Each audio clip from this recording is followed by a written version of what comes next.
Cálculo e regulagem de moendas. Fluxograma de cálculo das pressões hidráulicas. 4 dados de entrada: pressão hidráulica específica, dimensões da camisa e pistão, oscilação do eixo superior e o volume da garrafa de nitrogênio. O objetivo do cálculo é a pressão hidráulica em repouso, devido ao fato de ser a única pressão sob controle do operador de moenda. Com a pressão hidráulica específica e as dimensões da camisa e pistão, calculamos a pressão hidráulica em trabalho pela equação 80. Com essa pressão, na tabela de nitrogênio, determinamos o volume específico do nitrogênio na condição de trabalho correspondente a esta pressão. Ainda com a pressão hidráulica em trabalho, calculamos a pressão de nitrogênio na garrafa através da equação 85. Com a pressão de garrafa, na tabela do nitrogênio, determinamos o volume específico do nitrogênio à pressão do nitrogênio na garrafa. Conhecemos o volume da garrafa, com as 3 variáveis: volume específico na condição de trabalho, volume específico na condição da garrafa e volume total da garrafa. Calculamos o volume do nitrogênio na condição de trabalho, pela equação 86. Com o volume de nitrogênio na posição de trabalho, mais a oscilação do eixo superior, calculamos o volume de nitrogênio na condição de repouso, pela equação 87.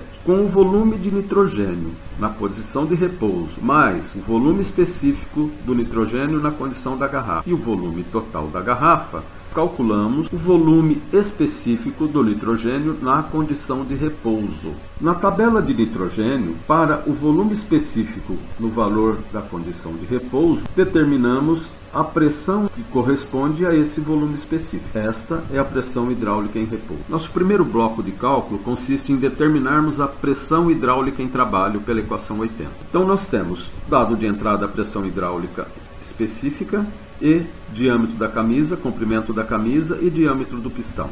Na equação 80, nós temos pressão hidráulica em trabalho é igual a 9,05 vezes pressão hidráulica específica, diâmetro médio entre as camisas superior e saída, comprimento da camisa e diâmetro do pistão ao quadrado. Fazendo para o primeiro terno, nós temos pressão hidráulica em trabalho é igual a 9,05 vezes PHE 21 tonelada força por decímetro quadrado, diâmetro médio superior saída 1.200, comprimento da camisa do primeiro terno 2.200, diâmetro do pistão 360. Obtemos 3.869 libra-força por polegada ao quadrado. Desta forma, concluímos o primeiro bloco, pressão hidráulica em trabalho. A partir da pressão hidráulica em trabalho, nós entramos na tabela do nitrogênio e determinamos o volume específico que corresponde a esta pressão. 3.850 é a pressão, o volume específico é 0,1021 metros cúbicos por quilo, na condição de trabalho. Partindo ainda da pressão hidráulica em trabalho, determinamos a pressão do nitrogênio na garrafa pela equação 85. A pressão de nitrogênio na garrafa é a constante de relação entre pressão da garrafa e a pressão de trabalho vezes a pressão de trabalho. Para o primeiro terno, nós teríamos a pressão de nitrogênio na garrafa é 0,8 vezes 3.850. Obtemos o valor de 3.080 e arredondamos para 3.100. Nós determinamos a pressão de nitrogênio na garrafa. A partir da pressão do nitrogênio na garrafa, nós vamos determinar o volume específico do nitrogênio a essa pressão. Entrando na tabela de nitrogênio, pressão de 3.100, volume específico corresponde a 0,122 m3. Dessa maneira, determinamos a pressão hidráulica em trabalho, a pressão da garrafa, volume específico na condição de trabalho, na condição da garrafa. Com essas 3 variáveis, porque nós conhecemos como um dado de entrada o volume da garrafa, vamos calcular o volume do nitrogênio na condição de trabalho. Volume específico na condição de trabalho, volume específico na garrafa e volume da garrafa. Vamos calcular o volume de trabalho na equação 86. Para o primeiro terno é 0,1021.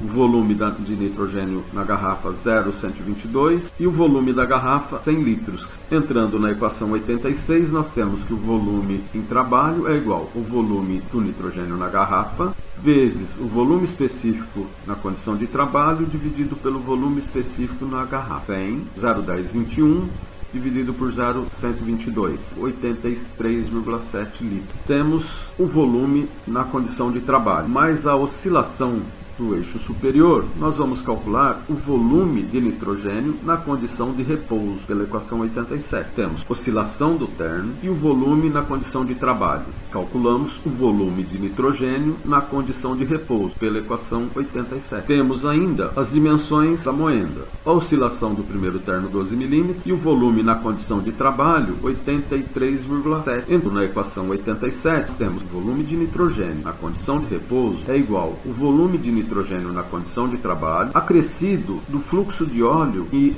fluiu para a garrafa quando o eixo oscilou de repouso para trabalho. No caso do primeiro terno, temos 83,7 I d quadrado sobre 4 vezes a oscilação, que o volume na condição de repouso é 84,9 litros. 100 litros na garrafa, 84,9 na condição de repouso e 83,7 na condição de trabalho. Completamos aqui, viemos esse cálculo, estamos aqui com o volume de nitrogênio na condição de repouso. Se nós determinarmos agora o volume específico do nitrogênio, na tabela do nitrogênio, nós determinamos aqui que pressão corresponde a esse volume específico. Já temos o volume de nitrogênio na condição de repouso, o volume específico na condição da garrafa e o volume da garrafa. Com essas três variáveis, na equação 98, calculamos o volume específico do nitrogênio na condição de repouso. 84,9 é o volume na condição de repouso. 0,122 é o volume específico na condição da garrafa. E 100 litros é o volume da garrafa. Na equação 98, temos que volume específico na condição de repouso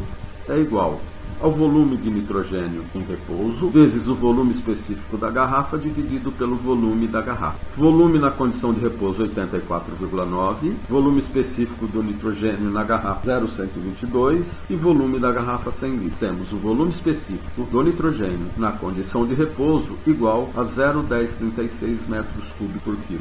Determinamos aqui nossa penúltima variável, o volume específico do nitrogênio na condição de repouso. Com este valor, podemos determinar a pressão hidráulica em repouso, a pressão que corresponde a esse volume específico. Temos volume específico do nitrogênio na condição de repouso. Na tabela, determinamos a pressão hidráulica em repouso. Volume específico, 0,1036. Temos de 0,1032 a 0,1043. Podemos adotar o volume específico 0,1032, corresponde a uma pressão de 3.800 libra-força por polegada ao quadrado. Dessa maneira, chegamos ao valor da pressão hidráulica em repouso. Partimos de 4 dados de entrada e fomos seguindo o fluxograma de cálculo até chegarmos na pressão hidráulica em repouso. O programa executa exatamente conforme esse fluxograma. Temos aqui as equações utilizadas e os resultados para o primeiro termo.